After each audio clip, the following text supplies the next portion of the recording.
Hello everyone, this is going to be a quick guide to writing a really solid PEE analytical paragraph for an academic essay. So the first thing that we need to have a look at is what is the question that I'm answering, and that we've got up here. Okay, so if you just have a look where I'm highlighting, so how does Solomon's relationship with his father change and develop throughout the play?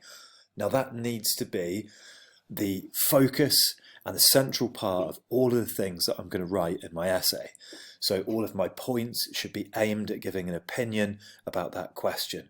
All of the analysis that I undertake and do when I'm having a look at my quotations should also hone in and focus on that particular question. And all the way through, I should be thinking, am I answering that question?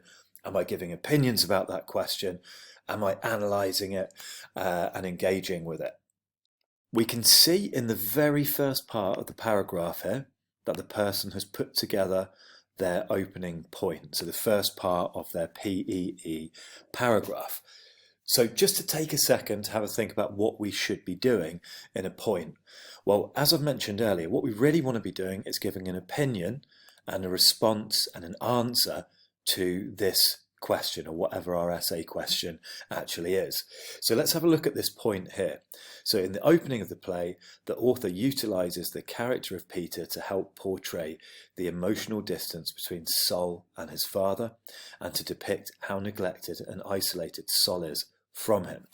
So remember, the question is, how does his what's his relationship with his father? How does it develop throughout the play? Well, here there's a clear reference to the beginning of the play, so we know that the person is talking about, in terms of change and development, the beginning of the play, so they're answering the question there. And then we've got two separate opinions here, so two different ideas. So it uses Peter to help portray the emotional distance and depict how neglected and isolated Sol is from him. So we've got a few good things going on in our point here. Number one, and most importantly, it gives a clear opinion and interpretation of the question. Second of all, what it does is it's ambitious. So it doesn't just give us one simple idea. We've got some layers to it as well. And another thing which is successful about it too is the writer here has identified the dramatic device or technique that's used to get the idea across. So once we've read this point, we know that this person is focused on the question, they're answering it, and they've given a couple of clear, ambitious opinions about the question that they have been asked. We've made our point. Next up, what we need to do is to validate and prove it. And the way that we do that is by using quotation. So we need textual evidence, direct textual evidence, in order to back up the opinions that we've got. So just like a lawyer in the courtroom, we're not going to get anywhere without our evidence, and we've got to prove the point that we've made. But it's not just as simple a case of pulling a line of text or two out of the play. We need to be thinking about a few things. So first of all, does the quotation give me lots of room for exploration? Or is it going to dead end me? Am I only going to be able to say maybe one simple thing about it? And that's the first consideration that I want. So a well-selected quotation, what it will do for us is it will give us room for exploration. So if we look at why this is an effective quotation here, so we've got some nice devices in it. So the writer repeats the word no.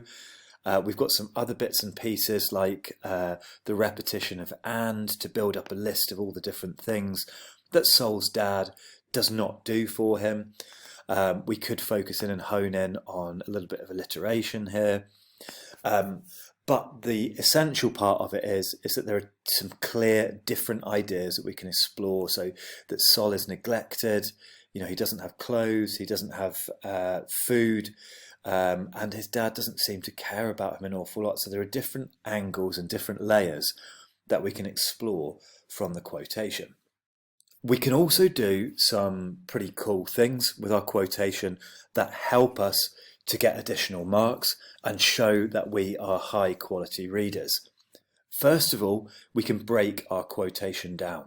So we can identify keywords from our quote. So I've identified here the word no, because I think that word no is really important. It shows all of the things that are absent from Sol's life that maybe a normal kid in a regular relationship with their parents might have. So I've broken down this first main quotation by having a closer look at what I think is a keyword. So top tip number one, in terms of your quotations, break them down and look more closely at them. I've also broken it down again here to take a second look at key elements of it.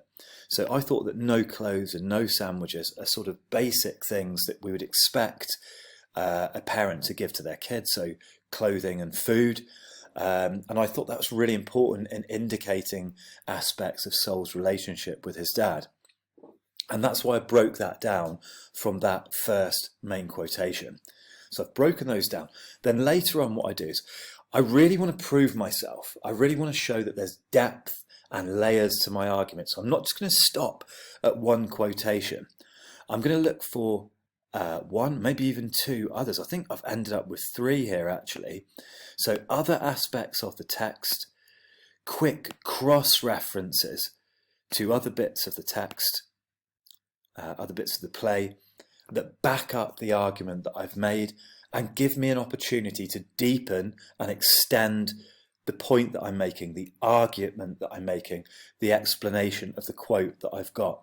So again, to come back to the slightly lame lawyer analogy, if a lawyer wants to get their criminal banged up in prison, they're going to need multiple sources of evidence to make the best argument that they can.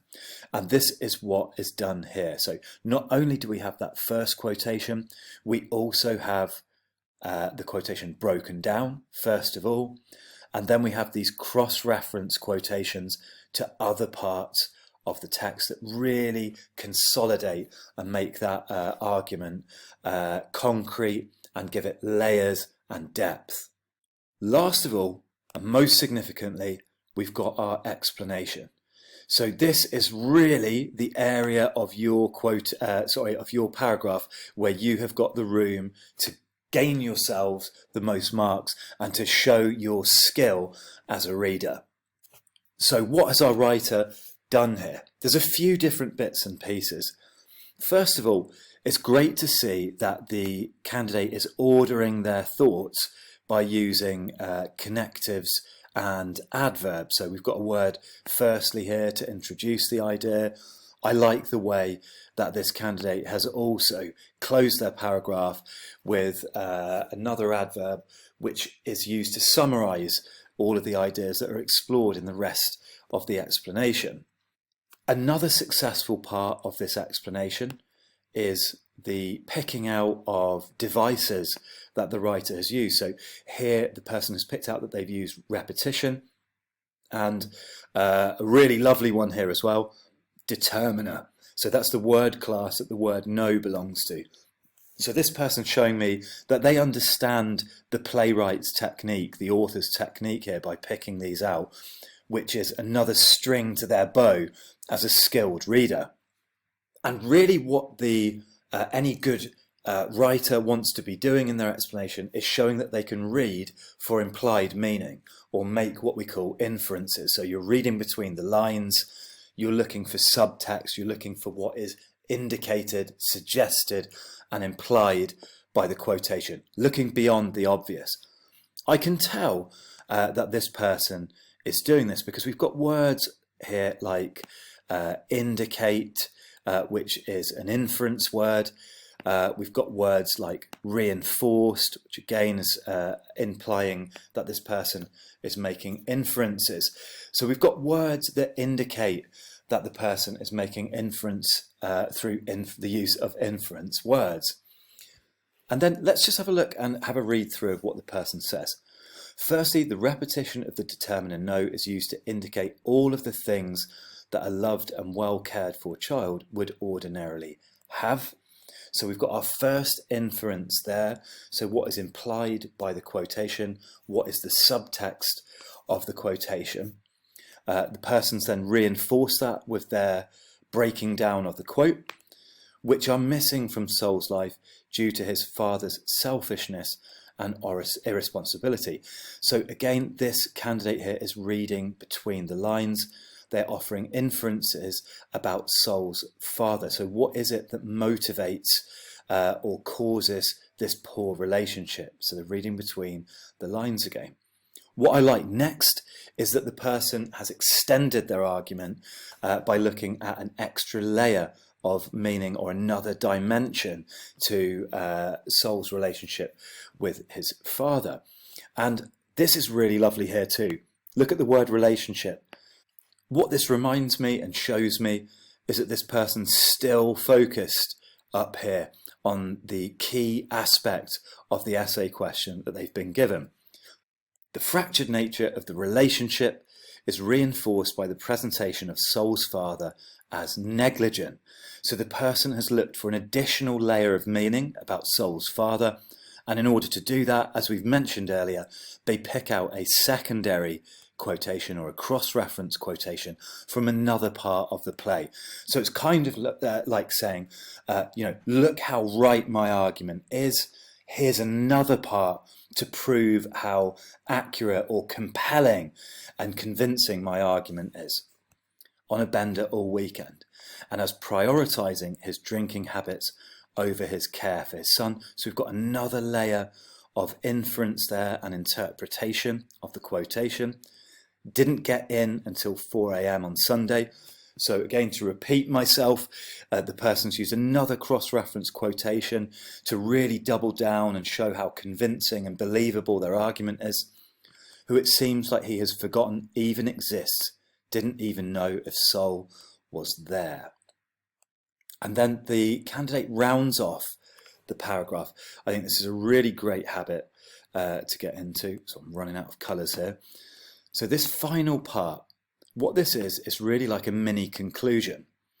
And what the person's doing is they're basically saying, look at all of these ideas I've explored, look at all the different layers of meaning I've unmasked and considered, and they draw it all together. So having said everything that I've said in the rest of the paragraph, what really smart conclusions can I draw? And they link that back to the essay question. So let's have a look at what they actually say. So that's probably the world's weirdest looking arrow there.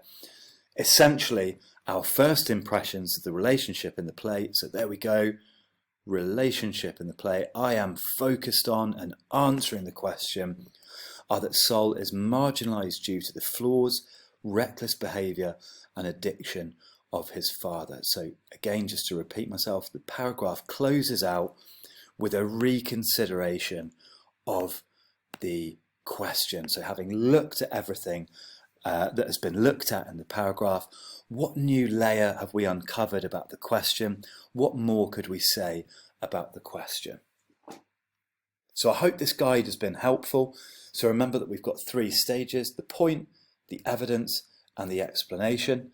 And the key part to all of those is that we want to be giving the smartest, most measured and analytical answer to our essay question as we can.